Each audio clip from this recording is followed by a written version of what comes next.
And so how does America's foreign policy sit with its economic recovery plan? Well, despite the recession, President Obama has authorized a troop surge for Afghanistan. And to talk more on the possible developments, we're now joined in the studio by our military analyst, Eugene Khrushchev. Eugene, as we've just said there, despite the fact that he's announced more troops going to Afghanistan, there are some reports suggesting that he's still undecided about his policy there. What are his options? Actually, there are two competing strategies, which I'm sure is waiting to be considered and acted upon by the new U.S. president.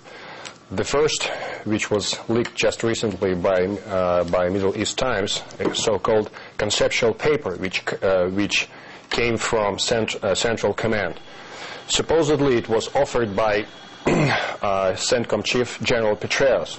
What is really interesting, the two numbers from there. The first, the paper talks about another 10 years U.S. commitment and another 100,000 troops.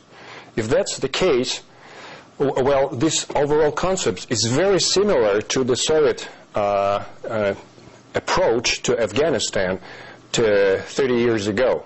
So I would call it a Soviet strategy.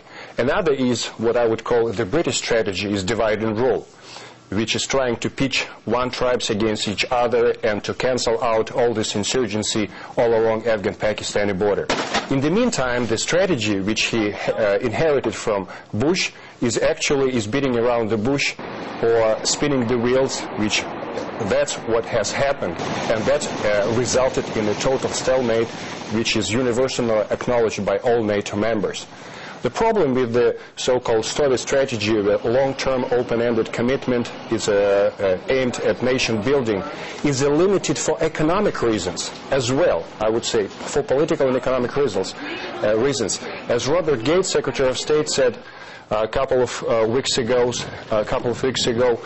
nobody in the world has time, patience, and money to turn Afghanistan into Central Asia Valhalla. So that's the two reasons why, even if on paper it looks very good, long-term 100,000 commitment, and it actually might work, but the financial and political constraint probably make it very unlikely. Yeah, but if you look at history, 100,000 troops is a similar amount of troops the Soviet army committed to the campaign in Afghanistan, and it failed. Surely people would learn by those lessons, wouldn't they? I wouldn't agree that it failed.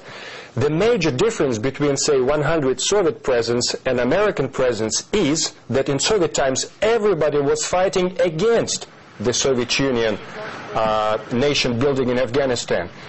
Today, neither China nor Russia, as a successor of the Soviet Union, is not actively, militarily opposes the United States or their NATO allies in Afghanistan.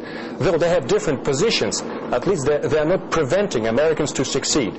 So it's up to Americans. If the United States allies with changes NATO for China and Russia, they can accomplish the Soviet strategy in Afghanistan. And this take a leap of faith in Washington to realize that with China and Russia they can do wonders. And another thing, which was really big mistake in Soviet times, we underestimated. We were willing but unable to cross Pakistani border.